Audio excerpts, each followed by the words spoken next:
வணக்கம் மாணவர்களே, நம்ம இப்போ 12ஆம் வகுப்பு கணிதவியல் பாடத்தில் அணிகள் மற்றும் அணிக்கோவைகளின் பயன்பாடுகளை பயிற்சி 1.3ல் 1ஆவதில் 2வது கணக்கு பார்க்குறோம். இதுவும் முந்தின கணக்கு மாதிரி தான். 2 மாறிகள் கொடுத்த ஒரு சமன்பாடு கொடுத்துருக்காங்க. அதுலேருந்து நம்ம எளிமையாக கண்டுபிடிச்சிடலாம். ஃபஸ்ட்டு அணி வடிவத்தில் எழுதுவோம். கொடுத்துருக்கதை 2 minus 1 3 2 xy equal to 8 minus 2. இது எந்த ஃபார்மெட்டில் நம்மளுக்கு தேவைன்னா x is equal to a inverse b. இதுதான் நம்ம கண்டுபிடிக்க போகிறோம். இதை கண்டுபிடிக்க போகிறோம். ஃபஸ்ட்டு நம்ம என்ன செய்யணும், அணியினுடைய மதிப்பு கண்டுபிடிக்க போகிறோம். a is equal to modulus of a is equal to 2 minus 1 3 2 4 plus 3 7 0க்கு சமம் கிடையாது. அதனால் ஏ இன்வர்ஸ் காண இயலும்.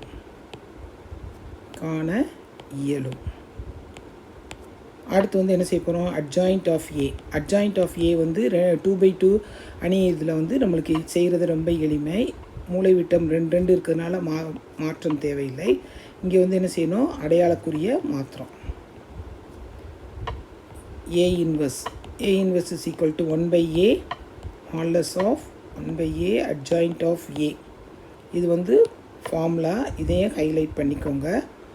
இப்போ இதில் அப்ளை பண்ண போகிறோம். ஏ இன்வர்ஸ் என்னது, ஏ இன்வர்ஸ் என்னது 1/7 2 1 மைனஸ் 3 2 அப்படி வச்சுக்கோ. அடுத்து எக்ஸு. நம்ம எக்ஸ் என்னது, ஏ இன்வர்ஸ் 1/7 2 1 மைனஸ் 3 2. பி என்ன இருக்குது, 8 மைனஸ் 2. நிறையும் நிரலையும் என்ன செய்ய போகிறோம், பெருக்க போகிறோம். பெருக்கணும்னா என்ன வரும் உங்களுக்கு, 1/7 இன்ட்டு 16 மைனஸ் 2 மைனஸ் 24 மைனஸ் 4. அப்புறம் xy is equal to 1/7 14 minus 28. அப்புறம் என்ன வருது, 2 மைனஸ் 4. அப்புறம் எக்ஸ் இஸ் ஈக்குவல் டு 2. அணிகளை சமப்படுத்துகிறோம். அவ்வளோதான். மதிப்புகள் ஒன்று கொண்டு இருக்கிறத சமப்படுத்துகிறோம். புரியுதா மாணவர்களே?